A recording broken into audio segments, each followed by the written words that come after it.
자, 오늘 성경 본문 이사야 7장 14절 말씀입니다. 이사야 7장 14절 말씀으로 사람이 되신 하나님이라는 제목으로 말씀 나누려고 하는데요.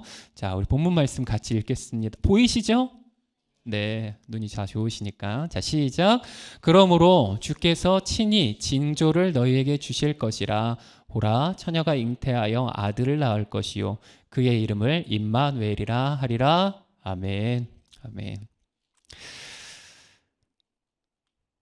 우리 크레도 시리즈를 진행하고 있는데 이제 파트 2죠. 파트 2에 오늘 우리 이 신앙 고백 한번 같이 하겠습니다. 시작. 나는 그의 유일하신 아들 우리 주 예수 그리스도를 믿습니다.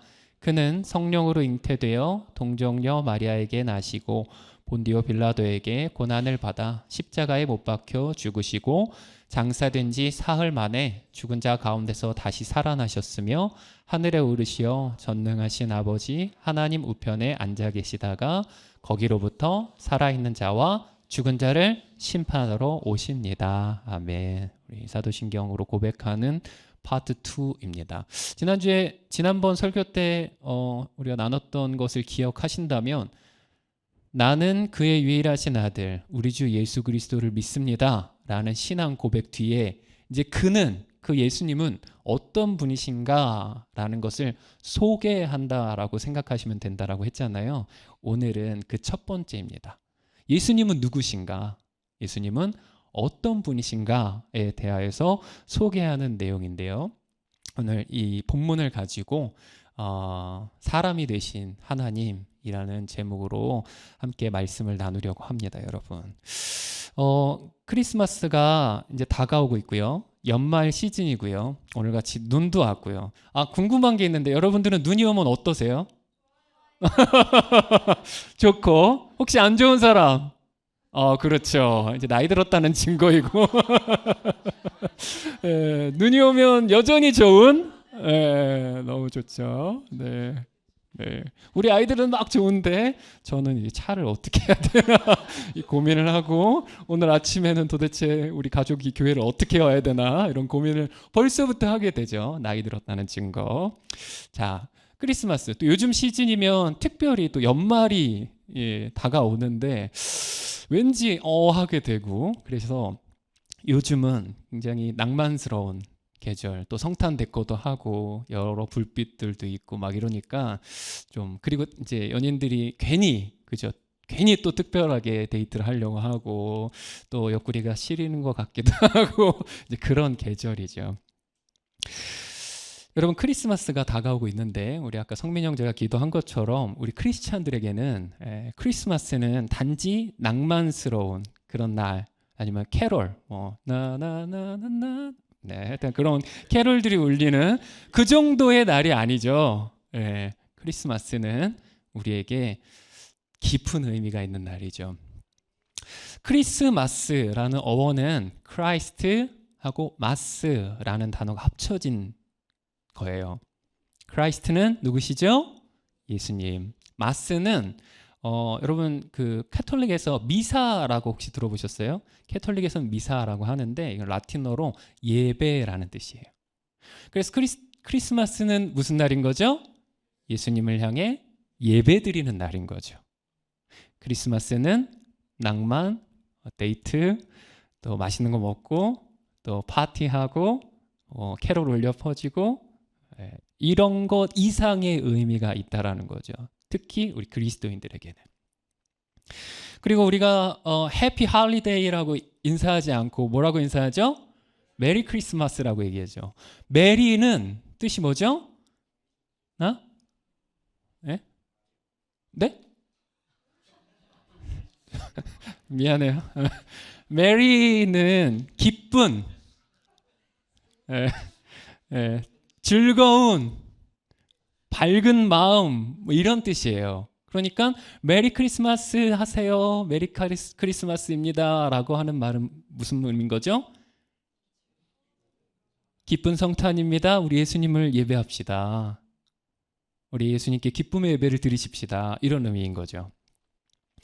메리 크리스마스는 하루 좀 쉬어가지고 좋은 날이거나 아니면 한 해가 이제 끝나가니까 또 이제 뭔가 기념하는 날이거나 아니면 연인들에게 좋은 날 뭐 이 정도가 아니라는 거죠. 우리는 예수님을 향한 예배의 날로서 그날을 기대하고 또 준비합니다.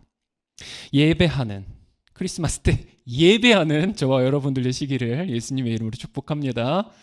괜히 이렇게 뭐 이렇게 이런 단어 조금 저기 하지만 칠렐레 팔렐레 하지 마시고 진짜 하나님 앞에 마음을 다해서 예배해야겠다. 마음도 가다듬고 생각도 가다듬고 괜히 한번 복음서를 읽어보고 싶고 이런 날이 되었으면 좋겠어요. 자, 이것을 위해서 2000년 전에 지금으로부터 2000년 전에 있었던 예수님의 탄생 기사를 잠시 살펴보려고 합니다. 이스라엘, 갈릴리, 그리고 나사렛이라는 시티의 동네에 마리아와 요셉이라는 분이 계셨어요. 당시 문화에서는 보통 14살부터 17살 사이에 결혼을 했어요. 그러니까 우리 이혼이가 있었으면 저 아이는 이제 결혼 정년기였다라는 것이죠.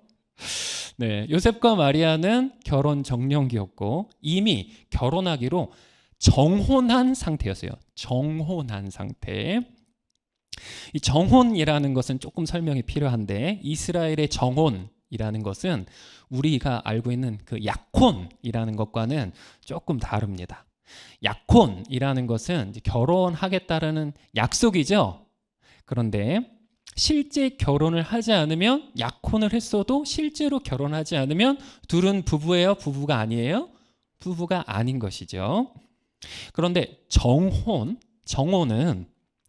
결혼하겠다는 약혼과 같이 결혼하겠다는 약속이긴 한데 함께 살지는 않지만 법적으로 실제 부부가 된 것을 정혼이라고 해요. 일반적으로 이렇게 정혼을 한 후에 한 1년 정도 시간을 가지면서 신랑은 신부를 맞이하기 위한 준비를 해요. 집을 마련한다거나 또 신부를 데려오기 위한 지참금을 마련한다거나 이런 것을 준비하고요. 신부는 신랑이 오기까지 기다려요. 이때 신랑을 위해서 순결함을 지키면서 기다리는 겁니다. 여러분 이번 수련회 때 우리 수련회 찬양팀 준비하는 분들이 야심차게 준비하고 있는 곡이 하나 있는데 내 안에 부어주소서라는 곡이 있어요. 이 곡의 가사를 여러분이 나중에 보게 되면은 이 정혼 제도라는 것이 이 배경에 깔려 있어요. 네, 뭐 나중에 설명할 수 있겠죠.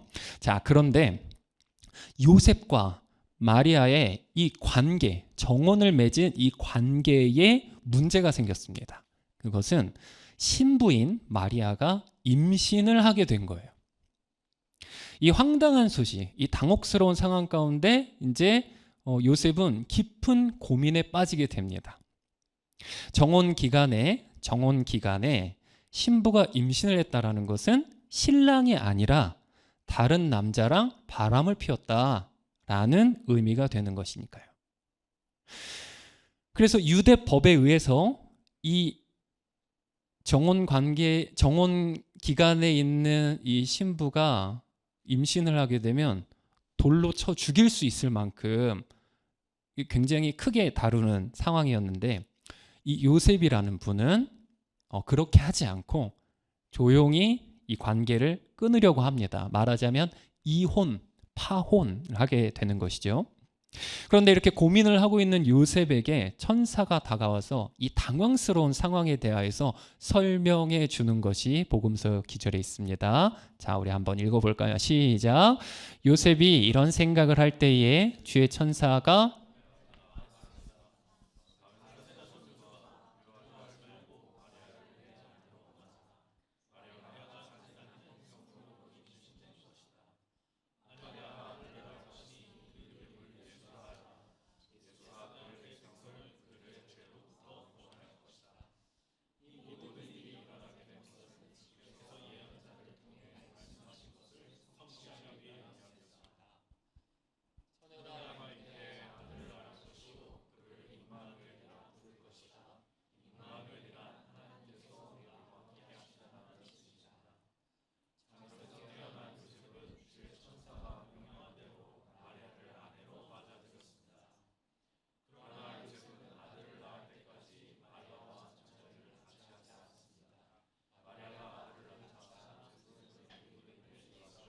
였습니다. 아멘. 천사가 설명해 준 것은요, 이 상황은 마리아가 임신한 것은 하나님께서 계획하신 것이다. 너의 아내인 마리아는 죄를 지은 것이 아니라 오히려 하나님의 은혜를 입은 것이다 라고 얘기해 준 겁니다. 사실 천사는 요셉에게 오기 전에 신부인 마리아에게 먼저 찾아가서 아기를 잉태할 것이라고 알렸습니다. 마리아도 굉장히 당황했어요. 그러면서 이렇게 얘기합니다. 마리아가 천사에게 물었습니다. 처녀인 제게 어떻게 이런 일이 있겠습니까? 그러니까 천사가 어떻게 얘기했습니까? 같이 읽읍시다. 시작. 천사가 대답했습니다.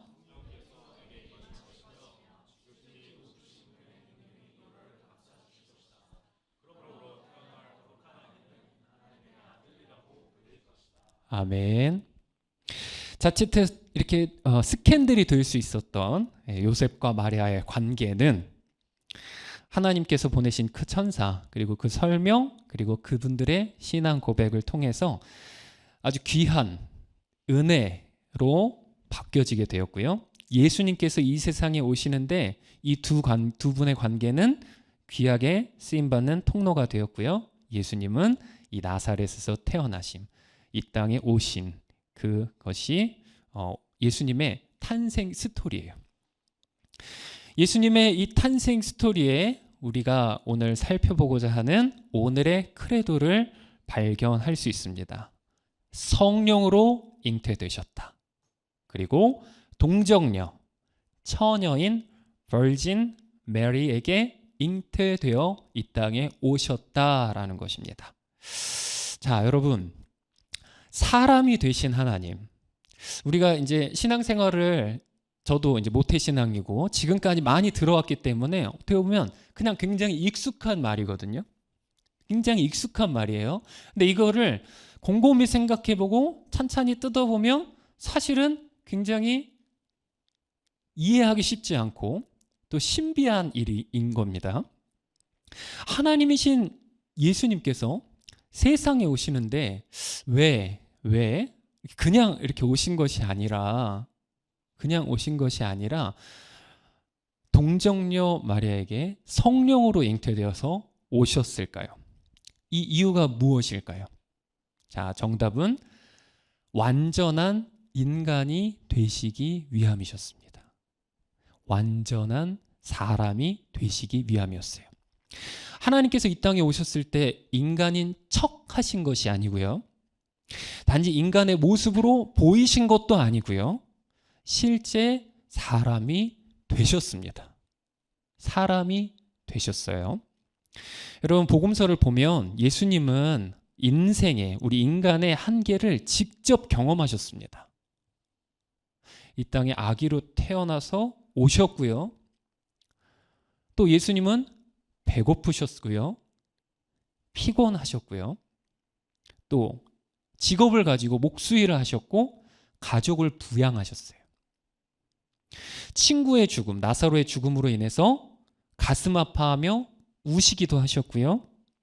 또 십자가 전날 밤 기도할 때 얼마나 스트레스가 극심했었던지 땀방울이 핏방울이 되는 그런 고통도 겪으셨어요. 또 예수님께서는 반대하는 사람들의 저항을 겪기도 하셨고 심지어 폭행도 당하셨어요. 예수님께서는 인간이 겪는 그런 한계와 고통을 다 겪으셨다라는 거예요. 참 사람이 되셨다라는 겁니다. 완전한 사람이셨다라는 거예요. 자, 우리 입장에서 볼 때 하나님께서 사람이 되셨다. 뜯어보면 엄청 놀라운 일인데요. 그리고 어떻게 하나님께서 사람이 되실 수 있지? 신비한 일이기도 하면서 야, 하나님께서 우리와 함께 해주시네, 감격스러운 일이 될 수 있습니다. 그런데 하나님 입장을 우리가 생각해 보면, 하나님 편에서 우리가 이걸 생각해 보면 더 놀라운 일이에요, 여러분. 하나님께서 인간이 되셨다라는 것은 비유해 보자면요, 여러분, 제가 벌레가 된 거예요. 제가 바퀴벌레가 된 거예요. 제 별명이 있어요. 우리 아내가 붙여준 건데 별명이 뭘까요? 뭘 것 같아요? 개미예요. 닮았대요. 좋은 거 많은데, 좋은 사람들도 많은데, 개미랑 닮았대요. 근데 닮았다는 것뿐이지 제가 개미가 될 수 있어요, 없어요? 그러면 심각한 문제가 생기겠죠, 여러분. 있어요? 자, 여러분, 우리가 낮아지고 낮아져도 우리는 사람이죠. 인생이 아무리 바닥을 찍어도요, 여러분, 사업 망하고 회사 잘리고 뭐 학교에서 D, F 이렇게 맞고 진짜 인생 꼬이고 잘 안 되고 망쳐도 여러분, 우리가 사람이라는 건 변하지 않죠. 우리의 존재의 어떤 가치와 그 귀중한 것은 바뀌지 않죠. 그죠? 근데 하나님께서는 내려가도 너무 내려가셨습니다. 창조주이신 하나님께서 피조물이 되셨어요, 여러분. 존귀하신 하나님께서 그 존귀하심을 버리고 낮고 낮은 이 땅에서 사람이 되셨어요, 여러분. 그것은 제가 바퀴벌레처럼 바뀐 것과는 비교할 수 없이 낮아지신 거예요, 여러분. 그리고 이 땅에 오신 하나님께서 얼마나 힘드셨을까요, 여러분? 하나님은 거룩하신 분이시잖아요. 죄가 없으신 분이시잖아요. 순결하신 분이시잖아요. 그런데 죄로 가득한 이 땅에서 우리 예수님이 얼마나 고통스러우셨을까요? 그런 생각 해본 적 있으세요? 자, 담배를 안 피우시는 분. 다 피우나 봐요. 다 한 스모커 하시는구나. 네. 자, 담배를 피우지 않는 사람들은 담배 연기가 굉장히 고통스럽죠? 담배를 피우지 않는 사람들이 흡연실에 들어갔다고 생각해봐요. 그 연기가 자욱한 그곳에 들어갔다고 생각해봐요. 그곳에 구멍 하나도 나올 수 없는 아주 딱 이렇게 꽉 막힌 흡연실에 우리 담배 안 피는 분들이 들어갔다고 생각해봐요. 어떤 얼굴들은 좋겠는데 이런 표현을 하고 있지만 담배 안 피우는 사람은 거기 들어가는 게 고통스러운 거잖아요, 여러분. 그죠? 성경에 보니까, 베드로후서에 보니까 소돔과 고모라에 있었던 롯이라는 분의 마음이 상하였다. 매일 소돔과 고모라 사람들의 행하는 일들을 보고 들음으로써 그의 의로운 심령이 상하였다라는 말이 있어요. 여기서 상하였다라는 말은 그냥 마음이 좀 안 좋아 이 정도가 아니라 고문할 때 쓰이는 단어예요. 고문할 때 쓰이는 단어. 굉장히 고통을 겪었다라는 단어예요. 그러니까 이 롯이라는 분이 소돔과 고모라에 살면서 그곳에서 벌어지는 많은 죄악상들, 그 일들을 보면서 그 마음이 고통스러웠다라고 이렇게 얘기하고 있는데, 예수님은 어떠셨을까요? 이 땅에 살아가면서 예수님께서 어떠셨을까요? 그리고 예수님은 우리를 사랑하시는 분이죠. 사랑하는 존재가, 사랑하는 대상이 잘못된 길로 가는 것을 보면 여러분 고통스럽잖아요. 내가 사랑하는 사람이 저 잘못된 곳, 저 죽을 곳, 가면 안 되는 곳, 하면 안 되는 거 하는 모습을 보고 있는 것은 내가 하는 것보다, 내가 가는 것보다 더 고통스러운 일이잖아요, 여러분. 경험해 봐야 되는데, 예수님께서 이 땅에 살아가시면서 사람들을 보시면서 이 땅에서 벌어지는 그 일들을 보시면서 그것을 겪으시면서 얼마나 고통스러우셨을까요? 완전하신 하나님께서 이 땅에 완전한 사람이 되셔서 오신 거 그 자체가 고난이고 비천함, 완전히 낮아지는 것이고 또 그런 것입니다.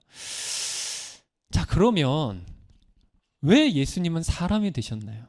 사람이 되신 하나님, 왜 예수님은 이 땅에 내려오셔서 완전한 사람이 되셨을까요?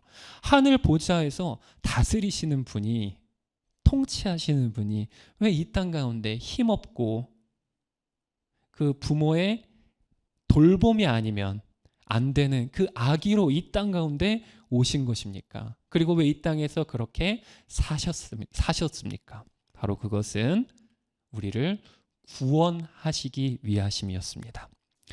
하나님께서 사람이 되신 이유, 우리를 구원하시기 위해 이 땅 가운데 오신 이유를 이해하려면 먼저 두 가지를 이해해야 돼요. 두 가지의 전제를 알고 있어야 됩니다. 첫째는 읽어봅시다. 시작. 죄인은 죄인을 구원할 수가 없습니다. 죄인은 자신의 죄값을 치러야 돼요. 죄인은 자기 죄값을 치러야 돼요. 다른 사람의 죄를 대신해 줄 수 없어요. 두 번째, 시작. 인간의 죄는 인간이 대신 갚아야 합니다. 성경의 구약에 제사 제도들이 있잖아요. 이 제사 제도들은 우리가 속죄, 죄를 용서받는 길이잖아요. 근데 제물로서 무엇을 바치죠? 짐승을 바쳐 제사를 드리죠. 그럼으로써 하나님 앞에서 속죄함을 받았다라고 여겨지죠. 그런데 구약의 제사 제도는 완전한 제사가 아니었다라는 겁니다. 왜냐하면 인간의 죄는 인간이 대신 갚아야 하는 것이기 때문이에요. 그런데 문제는 이제 이걸 종합해 보면 죄 없는 인간만이 죄 있는 인간의 죄를 대신 갚을 수 있고 해결할 수 있는데, 문제는 죄 없는 사람이 이 땅 가운데 존재하지 않다라는 거예요. 로마서 말씀에 보니까 모든 사람이 죄를 범하였음에 하나님의 영광에 이르지 못하였다라고 말씀하고 있습니다. 아담으로부터 생겨난 이 모든 인류는 죄 가운데 거하는 것이에요. 이 땅 가운데 죄 없는 사람이 없다라는 겁니다. 그럼 어떡합니까? 이제 방법이 없는 거잖아요. 그래서 죄 없으신 하나님께서 직접 이 땅에 오시고 사람이 되셨다. 죄인의 혈통을 따라 나신 것이 아니라 성령으로 잉태되어서 동정녀를 통해 이 땅에 나셨다. 죄 없으신 하나님께서 이 땅에 오신 것은 우리를 구원하기 위하심입니다. 하나님께서 하늘에서 내려오셔서 비천하게 되신 것, 죄 가운데 살아가고 있는 사람들과 호흡을 하며 이 땅 가운데 사셨던 것, 그것은 저와 여러분들을 포함한 사람을 구원하기 위하심이었다라는 것입니다. 그러니까 오늘 고백한 크레도, 성령으로 잉태되어 동정녀에게 나셨다라는 이 구절은 우리에게 하나님께서 우리를 향해서 무엇을 하셨는가? 하나님께서 우리를 향하신 하나님의 그 의지가 얼마나 강력한 것인가를 생각할 수 있는 것입니다. 이해할 수 있는 것이에요. 그리고 하나님은 그 의지를 성경 곳곳에 이미 말씀하셨고 마침내 때가 참에 이 땅 가운데 오셔서 그것을 보여주셨어요. 예수님께서 이 땅 가운데 오신 이유, 그리고 그 과정에 대해서 이해를 하면 우리가 이해될 수 있는 말씀들이 있어요. 창세기 3장 15절 몇 번 강조했었죠. 읽어볼까요? 시작. 내가 너로 여자와 원수가 되게 하고 내 후손도 여자의 후손과 원수가 되게 하리니 여자의 후손은 내 머리를 상하게 할 것이요 너는 그의 발꿈치를 상하게 할 것이니라 하시고, 당시에 이 성경을 읽었던 구약의 백성들, 그분들은 이해하기 조금 어려웠을 거예요. 여자의 후손? 이게 무엇이지? 무슨 말씀이지? 근데 이제 우리는 알 수 있는 거죠. 이사야 말씀, 오늘 본문인데요. 같이 읽읍시다. 시작. 그러므로 주께서 친히 징조를 너희에게 주실 것이라. 보라, 처녀가 잉태하여 아들을 낳을 것이요 그의 이름을 임마누엘이라 하리라. 처녀가 잉태하여 아들을 낳는다? 결혼한다는 말이었나? 그게 아니었다라는 것을 예수님을 통해서 알 수 있는 것이죠. 성령으로 잉태되어 이 땅 가운데 구원자로 오실 예수님께서 오시는데, 그 나심은, 그 이 땅 가운데 오심과 그 탄생하심은 너무나 신비한 일이다. 처녀가 잉태할 것이고 또한 여자의 후손으로 올 것이다.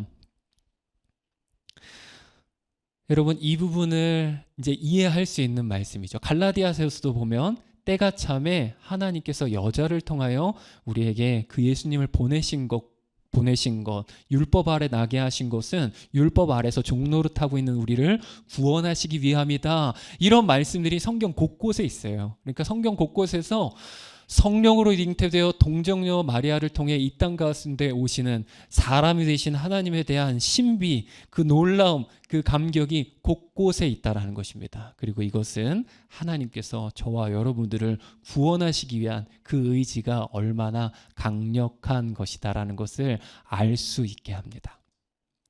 여러분, 그동안 여러분들이 사도신경을 고백할 때에 이 부분을 성령으로 잉태되어 동정녀를 통해서 나셨다라는 부분을 어떤 마음으로 이렇게 신앙 고백하셨는지 모르겠습니다.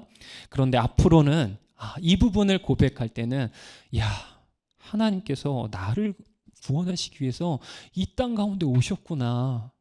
너무나 놀라운 일이구나.